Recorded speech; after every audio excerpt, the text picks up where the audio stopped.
क्योंकि ये जाति है ना कि जाति ही नहीं है। ये बड़ी समस्या देश में आज भी है। और लोग कहते हैं गांव के लोग पढ़े लिखे हो गए हैं, ये पढ़े लिखे हो गए, वो हो गए, शहर के पढ़े लिखे। अच्छी बात है, हमारा देश पढ़े लिखे पढ़े गए इंडिया, तभी आगे बढ़ेगा इंडिया। लेकिन ऐसा नहीं होनी चाहिए। वो पढ़ाई मत करो कि आप जात बिरादरी समुदाय पे इस तरीके की चीज़ें हो। और क्या उस बच्चे को क्या करें, उस घड़े की तो जात ही नहीं पता थी उस छोटे बच्चे को। नमस्कार, तो जनता लाइव देख रहे हैं आप और मैं हूं आपके साथ पूजा। और इस वक्त हम मौजूद हैं जंतर मंतर पर, जहां से किसानों ने एक बार फिर चेतावनी देते हुए अपने आने वाले समय में किस तरीके से वो सरकार को फिर से घेरने की कोशिश कर सकते हैं उसका एक आगाज़ कर दिया है। और इस वक्त मेरे साथ पूनम पंडित है, जो इसी किसान आंदोलन से निकली और अब कांग्रेस में नेता है। तो पूनम पंडित, सबसे पहले तो ये बताइए कि आज किस हैसियत से आप यहाँ आई हैं किसानों का समर्थन करने? किसानों के साथ पहले भी थी आप, लेकिन अब राजनीतिक पार्टी में भी काम है। मेरा जो स्वाभिमान, मेरा जो सम्मान है वो इन किसानों की वजह से है, मेरा वजूद इनकी वजह से है। आज 2 धरने हैं, कान खोल करके सुनिए मेरी बात। आज 2 धरने हैं और दिल्ली में जहां आप खड़े यहीं पे 2 धरने हैं। एक कांग्रेस का धरना है और एक मेरे किसानों का धरना है। लेकिन मैं कहाँ मौजूद हूँ? किसानों के में। तो बार बार मुझे इस बात का प्रमाण देने की ज़रूरत नहीं है कि मैं किसानों के साथ हूँ या कांग्रेस के साथ हूँ। सबसे पहले मेरा कर्म, मेरा कर्तव्य, मेरा धर्म, मेरा ईमान ये कहता है कि मुझे इन्होंने सब कुछ बनाया है। आज जो भी कुछ मैं हूँ इनकी वजह से हूँ, तो मैं इनके बीच में रहूँ। और आप देख भी रही हैं आज 2 धरने, मैं किसानों के पास हूँ।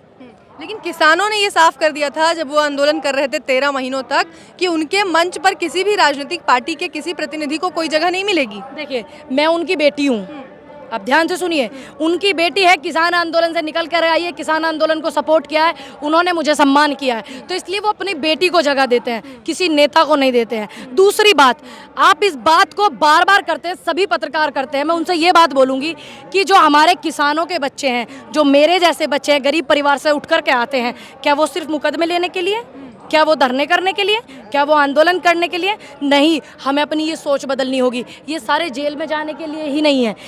अगर इनको मौका मिलता है तो इनको एमएलए भी बनना चाहिए, इन्हें एमपी भी बनना चाहिए, और बनेंगे।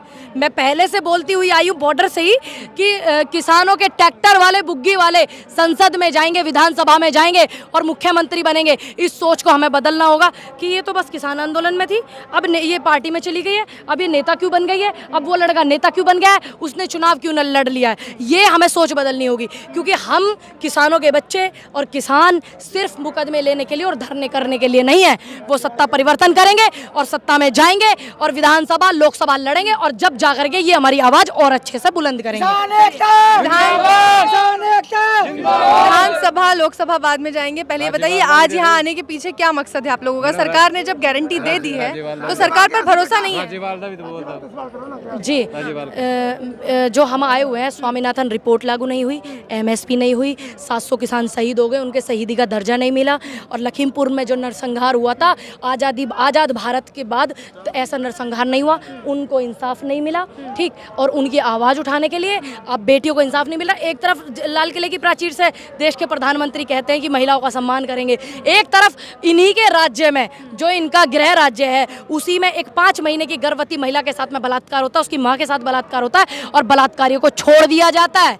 ये कितने शर्म की बात है कि बलात्कारियों को छोड़ दिया जाता है, उन्हें मिठाइयाँ बांटी जाती हैं और उनके फूल हार डाल करके उनका स्वागत करा जाता है। जिस देश में बलात्कारियों का हार डाल करके स्वागत होता हो, तो उस देश को विश्व गुरु बनने से कोई नहीं रोक सकता, चाहे वो भूखमरी में बने, चाहे वो महंगाई में बने, चाहे वो बेरोजगारी में बने, चाहे वो महिलाओं पर अत्याचार करने में बने। अगर एक महिला का अपमान किया श्रीकांत त्यागी ने, तो हमने विरोध किया, सभी ने विरोध किया कि एक महिला का अपमान किया, गाली देकर के बात करी। लेकिन उधर उसी की महिला, उसके बच्चों का, बीवी बच्चों का क्या कसूर है? जो पानी बंद कर दिया, उसकी धर्म पत्नी को उठा करके गाड़ी में घुमा रहे पुलिस प्रशासन, ये कहाँ का इंसाफ है? जब हम श्रीकांत त्यागी का विरोध कर सकते हैं, उसकी गलत बात की खिलाफत कर सकते हैं, तो उसके बीवी बच्चे मासूम हैं, उनके साथ हम सपोर्ट भी कर सकते हैं। अच्छी बात है कि आप लोग बिल्किस बानो के मुद्दे को उठा रहे हैं, लेकिन वही जब कांग्रेस की सरकार है राजस्थान में, तो इंद्र मेघवाल पे क्यों खामोश हो जाती है कांग्रेस? मैंने ये मत बोलिए आप कि खामोश हो जाती हैं आप, ये गलत बात है बिल्कुल। प्रियंका गांधी और राहुल गांधी क्यों नहीं पहुंचते? सुनिए मेरी बात, वहाँ पे जो हमारे नेता हैं, हैं, हमारे दलित नेता हैं वो भी गए हैं, नरवाल जी भी गए हैं,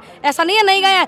और जब ये कांड हुआ था तब सबसे पहले मैंने ये बोला था कि ये बिल्कुल मत समझना कि मैं इस पार्टी में हूँ तो आपसे सवाल नहीं करूँगी, बिल्कुल निंदा करने वाली घटना हुई है। और मेरी सरकार से अनुरोध है वहाँ की कि कड़ी से कड़ी कानूनी कार्रवाई करें, वरना राजस्थान ज़्यादा दूर नहीं है। ये बात सबसे पहले मैंने बोली थी। ऐसा नहीं है कि मैं सच नहीं बोलूँगी अगर मैं सरकार में हूँ तो। राजस्थान ज़्यादा दूर नहीं है से आपका क्या मतलब था? आप वहाँ धरना प्रदर्शन करेंगे? सुनिए, अगर उनके साथ इंसाफ नहीं होगा तो मैं हर वो चीज़ करूंगी जो जनता के हित में है, जो हमारे देश के नौजवानों के हित में है और जो मासूमों के हित में है। अत्याचार कहीं भी किसी राज्य में बर्दाश्त नहीं होगा। लेकिन उसी से पहले अच्छा हुआ वहाँ पे जो है कानूनी कार्रवाई हुई, अच्छा हुआ वहाँ पे उसको मुकदमा करके जेल भेजा, अच्छा हुआ उसके परिवार वालों से मिला गया सरकार द्वारा। और हमारे दलित नेता है नरवाल, 5 लाख का मुआवजा दिया गया।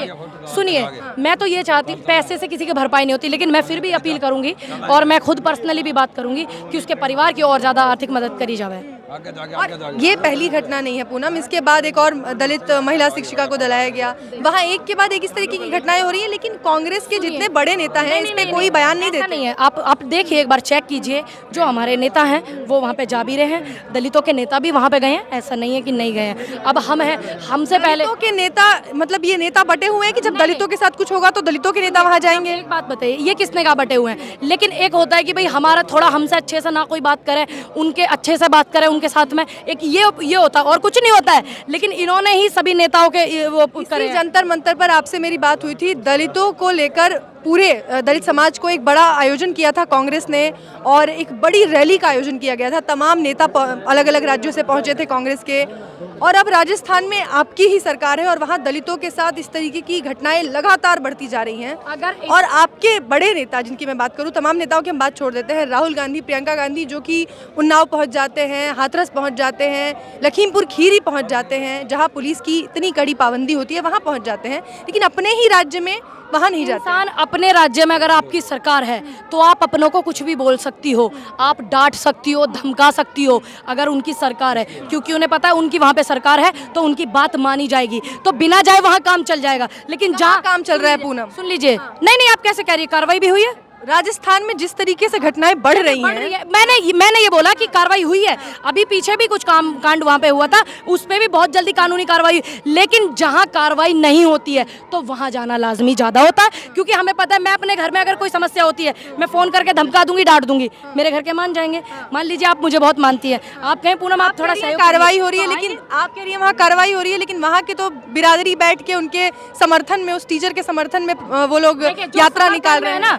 आप उनका रिकॉर्ड निकालिए, कौन है जो बलात्कारियों का समर्थन करते हैं, जो किसानों पर अत्याचार करते हैं उनका समर्थन करते हैं, जो बिल्किस जैसे केस पर बलात्कारियों के गले में हार डालते हैं ना, वही लोग उस टीचर का समर्थन। राजस्थान में एक ऐसा समुदाय है जो कह रहा है कि नहीं, वहाँ तो मटकी नहीं थी, वहाँ नल लगे हुए हैं। लोगों का काम है इस तरीके की चीजें करना, जो भी चीज है। बस मैं वहाँ की सरकार से बार बार यही अपील करूंगी कि कड़ी से कड़ी कानूनी कार्रवाई होनी चाहिए, क्योंकि ये जाति है ना कि जाति ही नहीं है, ये बड़ी समस्या देश में आज भी है। और लोग कहते हैं गांव के लोग पढ़े लिखे हो गए हैं, ये पढ़े लिखे हो गए, वो हो गए, शहर के पढ़े लिखे। अच्छी बात है, हमारा देश पढ़े लिखे पढ़ेगा इंडिया, तभी आगे बढ़ेगा इंडिया, लेकिन ऐसा नहीं होनी चाहिए। वो पढ़ाई मत करो कि आप जात बिरादरी समुदाय पे इस तरीके की चीज़ें हो। और क्या उस बच्चे को क्या करें, उस घड़े की तो जात ही नहीं पता थी उस छोटे बच्चे को, तो ये बड़े शर्म की बात है। और बस यही है कि कड़ी कानूनी कार्रवाई हो और आगे ऐसी चीज़ें ना हो, क्योंकि इन सब चीज़ों के लिए हम आपसे सबसे पहले बोलेंगे। क्यों बोलेंगे? क्योंकि आप हमारे परिवार के सदस्य हो गए हैं, सबसे पहले बोलेंगे। और जहाँ नहीं कोई बोलेगा वहाँ हम पूरा जोरों जोर लगा करके बोलेंगे। तो यहाँ से आज आप लोग एमएसपी की गारंटी को मांगने आए हैं। एमएसपी गारंटी, स्वामीनाथन रिपोर्ट, किसानों को जो है सम्मान नहीं मिला, जो 700 शहीद किसान हुए हैं, और जितने भी हमारे भाई हैं जो अग्निवीर से भी वो हो रहे हैं प्रभावित, ठीक है, उनके लिए भी हम सबकी आवाज़ उठाना है, क्योंकि किसान का एक धर्म, एक कर्तव्य है कि वो सबकी आवाज़ उठा सकता है। और ये ताकत और ये दम सिर्फ किसान में है जो सरकार को झुका सकता है। आज ये क्या कोई चेतावनी है, ये प्रतीकात्मक है? चेतावनी न देते किसान, सीधी बात करें, सीधी बात है, धरना होगा यहीं होगा, ठीक है, धरना होगा यहीं होगा अगर बात नहीं सुनेगी। अरेस्ट कर लिए जा रहे हैं आपके नेता कोई को। बात नहीं, नेता अरेस्ट हो रहे हैं, अरेस्ट होने का किसानों का क्या करें, मजबूरी हो जा, क्योंकि ये तो भैया हम तो गांधी जी की उस पर चले, नीतियों पे। किसान आंदोलन इतने दिन चला, शहीद इतने हुए किसान, लठ इतने बजाए, डंडे इतने बजाए, इनके प्रवक्ताओं ने आतंकवादी किसान बताए, फिर भी किसान शांति से बैठा था। उसके बाद भी ये किसानों को आतंकवादी बताते हैं। हम उस देश में हैं जहाँ गांधी जी रहते हैं, तो हम तो शांति से प्रदर्शन करेंगे, सत्याग्रह करेंगे, ये हमारा अधिकार है। क्योंकि 1947 15 अगस्त देश की प्राचीर, लाल किले की प्राचीर पर भाषण दे करके मोदी जी हर साल जाते हैं कि आज आज़ाद हुआ था देश, तो हम उस बात को भी फॉलो करते, भाई हमारा देश आज़ाद हो गया, आवाज़ उठाएंगे। और ये लखीमपुर खीरी में पिछले 3 दिनों से जो आप लोग प्रदर्शन कर रहे हैं, अजय मिश्र टेनी अब तक बर्खास्त नहीं हुए। देखिए बर्खास्त नहीं हुआ, ये तानाशाह लोग हैं, लेकिन मैं उस बात पे एक प्रकाश जरूर डालूंगी कि उस दौरान जब लोहा गर्म होता है ना, हथौड़ा मार दो तो वो आपके हिसाब से आकार बदल देता है कि नहीं। उस दौरान जो लखीमपुर कांड हुआ था, उसी दौरान अगर ज़्यादा हमारे भाई बहकावे में नहीं आते तो आज हमें 3 दिन दिवसीय धरना करने की ज़रूरत नहीं थी। वो बर्खास्त भी होता, उसके साथ सारे कांड होते, उस पर बुलडोजर भी चलता, सब काम होते, अगर हमारे भोले भाले किसान कुछ लोगों के बहकावे में नहीं आते उस दौरान लखीमपुर कांड पर। तो आपको लगता है कि उस दौरान जो आंदोलन वापस लिया गया वो गलती थी? देखा, गलती तब हम बालक हैं, हम तो सूदे सादे किसान, देश का सूदा सादा, गलती किसान से हो ही जा, क्योंकि भोला है, दिल में जगह रखता है, और जो है कर दिया है उनका, चलो जी ठीक है। जब सरकार ने बिल वापस कर लिए, अब ये स्वामीनाथन रिपोर्ट को भी लागू करने कह रहे, कमेटी बनाने को कह रहे, यूँ कह रहे, वो कह रहे, किसान भोला है आगे इनका चिक्रों में, इनकी तरह थोड़ी शातिर दिमाग का किसान। बहुत शुक्रिया पूनम, बहुत शुक्रिया।